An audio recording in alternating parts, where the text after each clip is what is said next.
శ్రీమాత్రే నమ. జై గురు దత్తాత్రేయ నమ.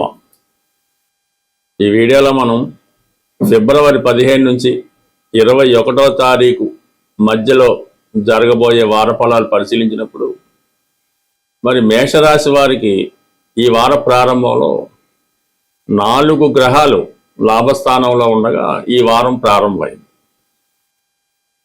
అలాగే తృతీయ స్థానం ఉన్నటువంటి గురువు కూడా లాభస్థానాన్ని వీక్షించడం వల్ల చాలా వరకు 11వ స్థానంలోకి వచ్చినటువంటి గ్రహాలు కేవలం శుభ ఫలితాలు మాత్రమే ఇవ్వవలసి ఉంటుంది. ప్రధానంగా ఈ వారంలోనే రవి లాభస్థానంలోకి ఎంటర్ అవ్వడం వల్ల మరి జాతకుడు గతంలో చేసినటువంటి ప్రయత్నాలు ఈ సమయంలో అవి ఫలించే అవకాశం ఉన్నది. ఏదైతే జాతకుడు చేద్దాం అనుకుంటున్నాడో, లేదా ఒక పరిశ్రమ స్థాపించాలి, ఒక వ్యాపారాన్ని ప్రారంభించాలి, లేదంటే కొత్తగా గృహ నిర్మాణం ప్రారంభించాలి, లేదంటే ప్రభుత్వ ఉద్యోగం కొరకు ప్రయత్నం చేయాలి, లేదంటే రాజకీయంలో ప్రవేశించాలి అనుకున్న ప్రయత్నంలో మరి ఈ రవి 11వ స్థానంలోకి రావడంతో ఈ ప్రయత్నాలు నెరవేరడం జరుగుతుంది. అలాగే సంఘంలో ప్రముఖ వ్యక్తులైనటువంటి రాజకీయ నాయకులు అవ్వచ్చు, ప్రభుత్వ అధికారులు అవ్వచ్చు, జాతకుడి యొక్క అభివృద్ధికి సహకరించడం జరుగుతూ ఉంటుంది. అలాగే పిల్లల యొక్క అభివృద్ధి, వాళ్ళకి ఏదైనా ఉద్యోగం రావడం కానీ, ప్రమోషన్ రావడం కానీ, అంటే సంతాన విషయంలో కొన్ని శుభవార్తలు వింటారు. ప్రభుత్వ పథకాలు మీకు అనుకూలంగా వస్తాయి. విద్యార్థులకైతే ప్రభుత్వ స్కాలర్షిప్ కానీ, ఏదైనా టెంపరీగా జాబ్ కానీ, ఉద్యోగం కానీ వచ్చే అవకాశం ఉంటుంది. ఇక శుక్రగ్రహం ఈ వారంలోనే తన యొక్క శుక్ర మౌఢ్యం నుంచి బయటికి రావడంతో ఆటోమేటిక్గా ఆర్థిక పరంగా జాతకుడికి మనీ రిలీజ్ అవుతూ ఉంటుంది. శుక్రుడి రాశి వారికి ధన సప్తమాధిపతిగా ఇంతకాలంగా మౌఢ్యంలో ఉండడం వల్ల మనీ బాగా టైట్ ఏర్పడడం జరిగింది. సమయానికి రావాల్సిన ధనం రాకపోవడం, మనీ టర్న్ ఓవర్ ఆగిపోవడంతో కొన్ని ముఖ్యమైన పనులు పెండింగ్ ఉండిపోవడం జరుగుతూ ఉంటుంది. మరి ఈ సమయంలో మీకు ఈ మనీ రొటేషన్ పెరుగుతుంది. అలాగే కుటుంబంలో ఒకరికి కొత్తగా ఆదాయం పెరగడం వల్ల కానీ, కుటుంబ సభ్యుల సహకారంతో, ప్రధానంగా స్త్రీల సహకారంతో వృత్తిలో ముందుకు వెళ్ళడం, మీరు ప్రారంభించినటువంటి చేస్తున్నటువంటి పనులకు వారి సహకారం కూడా లభిస్తుంది. పైపెచ్చు సప్తమాధిపతి కూడా శుక్రుడు అవడం వల్ల పార్ట్నర్స్తో చేస్తున్నటువంటి వ్యవహారాలు కొంతవరకు కలిసి వస్తాయి. జీవిత భాగస్వామికి అనూహ్యంగా ఉద్యోగం రావడం కానీ, వారికి జీతం పెరగడం, అభివృద్ధి రావడం, మొత్తం మీద వాళ్ళు కూడా సక్సెస్ఫుల్గా రావడం జరుగుతుంది. అంటే ఓవరాల్గా మరి మేషరాశి వారికి పరిశీలించినప్పుడు పిల్లల విషయంలో అభివృద్ధి కలుగుతుంది. పంచమాధిపతి రవి లాభంలోకి రావడం వల్ల కుటుంబ విషయాల్లో ఇంప్రూవ్మెంట్ ఉంది. శుక్రుడు మౌఢ్యం వేయటం వల్ల లాభస్థానంలోకి రావడం వల్ల, అలాగే సప్తమాధిపతి లాభస్థితి, జీవిత భాగస్వామి సహకారం. అయితే ఇవన్నీ రాహుతో కలియడం వల్ల విదేశ వ్యవహారాలు కలిసి వస్తాయన్నమాట. విదేశంలో ఉన్నటువంటి మిత్రులు మీకు సహకరిస్తారు. ఏదైనా విదేశ ప్రయాణానికి ప్లాన్ చేసుకుంటారు. అంతా కుటుంబం అంతా కలిసి ఏదైనా విహారయాత్రకో వినోదయాత్రకో వెళ్ళడం జరుగుతుంటుంది. అక్కడ ఒక లగ్జరీ అయినటువంటి హోటల్స్లో స్టే చేయడం, గొప్ప వాళ్ళని కలుసుకోవడం, మొత్తం మీద ఈ వారం అంతా కూడా జాతకుడు చాలా ఆనందంగా గడుపుతాడు. ఎప్పటి నుంచో కలుసుకోవాల్సినటువంటి బంధుమిత్రులంతా మిమ్మల్ని కలుసుకొని రాబోయే ఏదైనా ఒక శుభకార్యం గురించి కానీ, ఒక ముఖ్యమైన పని గురించి కానీ వారి సహాయ సహకారాలు మీకు సంపూర్ణంగా రావడం జరుగుతూ ఉంటుంది. ఇక ప్రధానంగా గురువు యొక్క దృష్టి 11వ స్థానం మీద పట్టడం వల్ల కంప్లీట్గా మీరు ఈ పెళ్లి సంబంధించిన ప్రయత్నాలు, అంటే మీకు మీ కుటుంబంలో ఒకరికి కానీ, వ్యక్తిగతంగా మీకు కానీ ఇటువంటి వివాహ ప్రయత్నాలు ఉన్నప్పుడు వచ్చిన సంబంధం ఏదో ఒకటి సమయంలో సెట్ అయ్యే అవకాశం ఉంటుంది.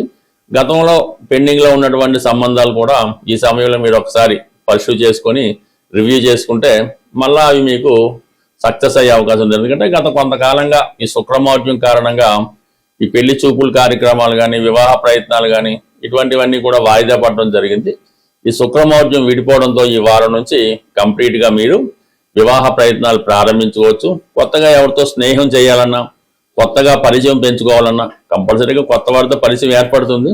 ఆ పరిచయం శాశ్వతంగా ఉండే అవకాశం కూడా ఈ సమయంలో మీకు చాలా అనుకూలంగా ఉండడం జరుగుతుంది. ఇక ప్రధానంగా బుధుడు తృతీయ షష్టాధిపతిగా లాభస్థానంలో ఉండడం వల్ల మీరు ఏదైనా కొత్తగా వ్యాపారం ప్రారంభించాలన్నా దానికి సంబంధించినటువంటి రుణ ప్రయత్నాలు చాలా వరకు ఫలిస్తాయి.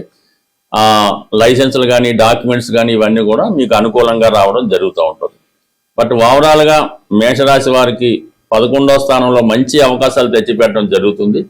అయితే 12వ స్థానంలో శని భగవానుడు ఆ ఇన్వెస్ట్మెంట్ చేసేటప్పుడు మాత్రం జాగ్రత్తగా ఆలోచించి పెట్టుబడి పెట్టకపోతే మీరు పెట్టిన పెట్టుబడి బ్లాక్ అయ్యే అవకాశం ఉంది. కాబట్టి సాధ్యాసాధ్యంగా వచ్చిన ప్రతి అవకాశాన్ని నిజమని నమ్మకుండా కూలంకషంగా జాగ్రత్తగా పరిశీలించి సరైన నిర్ణయం తీసుకున్నప్పుడు మాత్రమే దాని యొక్క ఫలితం మీకు ఉంటుంది తప్ప ప్రస్తుతం చేతిలో ఉన్నటువంటి ధనాన్ని దేనికో దానికి లంసంగా ఇన్వెస్ట్ చేస్తే తర్వాత వచ్చే అవకాశాలకి సరైన ధనం లేక ఇబ్బంది పడవలసి ఉంటుంది. ఈ విషయంలో జాగ్రత్తగా ప్లాన్ చేసుకుంటే మంచిది. ప్రతి ఒక్కరి జీవితాన్ని అంటే గ్రహాల యొక్క సమస్యల నుంచి బయటపడాలంటే కేవలం ఆ పరమేశ్వరుని యొక్క చేతిలో మాత్రమే ఉండడం జరుగుతూ ఉంటుంది. గ్రహాలు అనుకూలించాలంటే శివుని యొక్క ఆజ్ఞ కంపల్సరిగా ఉండవలసింది. అటువంటి శివుణ్ణి సులభంగా మనం ప్రసన్నం చేసుకోవడానికి మరి ఈ 15వ తారీఖున మహాశివరాత్రి పర్వదినం రాబోతుంది. అందువలన ఆ రోజు మీరు చాలా పవిత్రంగా ఉంటూ ఏదో ఒక శివలింగాన్ని, పెద్ద పెద్ద క్షేత్రాలు పంచారామాలే అక్కర్లేదు, కేవలం సాధారణ టెంపుల్లో ఉన్నటువంటి శివలింగాన్ని కూడా మీరు పూజించుకొని దర్శించుకొని కనీసం కొద్దిగా వాటర్ నీళ్లు, శుభ్రమైనటువంటి నీళ్లు స్వామికి అభిషేకం చేసి వీలైతే ఒక మారేడు పత్రి, మారేడు దళం ఒకటన్నా పర్లేదు, అది పరమేశ్వరునికి మీరు అర్పించడం వల్ల చాలా వరకు గతంలో ఉన్నటువంటి అన్ని పాపాలు, అంత దురదృష్టం కూడా పోతుంది. అలాగే వీలైతే ఆ శివరాత్రి రోజు ఏదో ఒక రుద్రాక్ష 6 ముఖాల 5 ముఖాల 4 ఏది అక్కర్లేదు, ఏదైనా పర్లేదు, ఆ శివలింగం దగ్గర పెట్టి అంటే కొంతవరకు అభిషేకం చేయడం. కానీ మీరు అభిషేకం చేసే జలంలో ఈ రుద్రాక్షలో 5 ముఖాలు ఈజీగా దొరికితే ఒక 5, 6 తీసుకొని వాటితో పాటు స్వామికి అభిషేకం జరిపించి ఆ రుద్రాక్షలు మీరు గృహాన్ని తెచ్చుకొని మీరు ధరించవచ్చు, ఇంట్లో మీ పిల్లలు కూడా ధరించవచ్చు. లేదు ఒక 5 వచ్చినాయంటే మీరు ధరించి పిల్లలు ధరించి మిగతా 2, 3 ఉంటే ఆ భగవంతుడి సన్నిధిలో పెట్టి అదే శివుని స్వరూపంగా పూజించడం వల్ల కంప్లీట్గా మీ యొక్క ఆ రుద్రాక్ష మీ మెడలో ఉన్నంత వరకు, ఆ రుద్రాక్ష మీ పూజా మందిరంలో ఉన్నంత వరకు కంప్లీట్గా లైఫ్ లాంగ్ అంటే 1 సంవత్సరం దాకా మాత్రం గ్యారంటీ. మళ్ళీ శివరాత్రి రోజు మళ్ళీ ఆ విధంగా చేసుకోవచ్చు.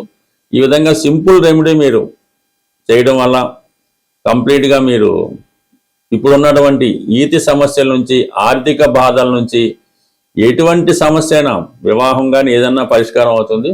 అయితే పర్టికులర్గా ఎవరైతే వివాహం జరగడం లేదో వాళ్ళు ఈ శివరాత్రి రోజు పంచదారతో ఒక 3 కిలోల పంచదార, 300 గ్రాముల పంచదారతో శివుడికి అభిషేకం చేయడం వల్ల కంప్లీట్గా మీకు తొందరలోనే వివాహం అన్నది జరిగే అవకాశం ఉన్నది.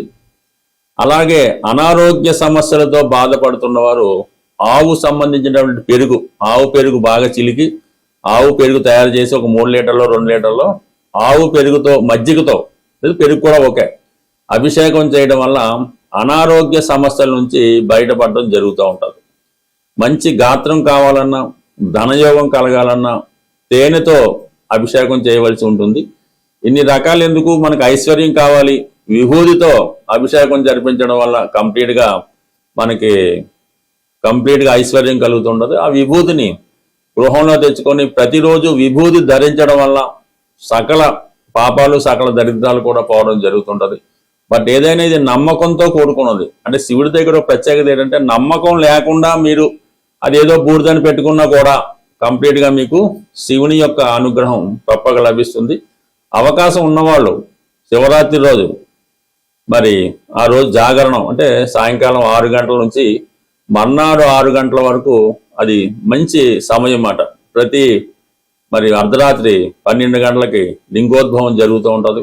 ఆ సమయంలో చిన్న శివలింగం అయినా మీ గృహంలో పెట్టుకొని అర్ధరాత్రి 12 గంటలు దాటిన తర్వాత ఆ శివునికి తేనెతోనో, పాలతోనో, పంచామృతాలతోనో, పళ్ళ రసాలతోనో అభిషేకం మీ చేతులతో మీరు ఏ మంత్రాలు అక్కర్లేదు స్వయంగా చేసుకోవడం వల్ల కంప్లీట్గా మీకు ఆ స్వామి యొక్క అనుగ్రహం లభించే అవకాశం ఉంది. ఎవరికి ఏ విధంగా అవకాశం ఉంటే ఆ విధంగా శివరాత్రి మాత్రం కంపల్సరీగా చేసుకుంటే మీ యొక్క సకల ఇబ్బందులు తొలగిపోయే అవకాశం ఉంది.